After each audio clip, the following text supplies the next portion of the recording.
আপনাদের ভিতর থেকে নতুন দল গঠনের আপনারা কথা বলেছেন।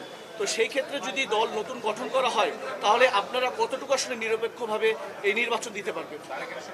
দলের ব্যাপারে যে রিউমার বা কথাবার্তা শোনা যাচ্ছে বা অনেকেই শুনতে চাচ্ছে আমাদের থেকেও, এটা আমরা এর আগেও স্পষ্টভাবে বলেছি, এখনই রাজনৈতিক দল খোলার কোনো অভিপ্রায় আমাদের নেই এবং এই অন্তর্বর্তীকালীন সরকারে যারা আছেন কারোই ক্ষমতার অভিলাষ নেই।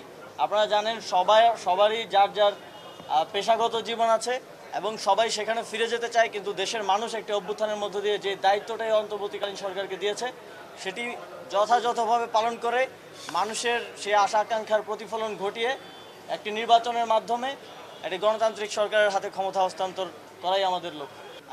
জনগণ তো নির্বাচনের জন্য কিংবা ক্ষমতার পালাবদলের জন্য অভ্যুত্থানে আসেনি। যদি আসতো সেটা 7ই জানুয়ারির নির্বাচনের আগেই আসতো বলে আমি মনে করি।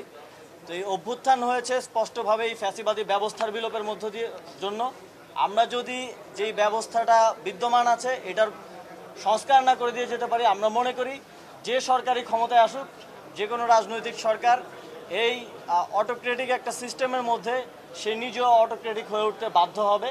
তো সে কারণে আমরা মনে করি এই সংস্কারটা অত্যাবশ্যকীয় এবং দেশের জনগণ যেভাবে দেশকে গড়তে চাইবে, দেশ পুনর্গঠনের সংস্কারের যেই প্রস্তাবনা মানুষের মধ্য থেকে উঠে আসবে সেটার বাস্তবায়ন করাটাই আমাদের দায়িত্ব হবে এবং রাজনৈতিক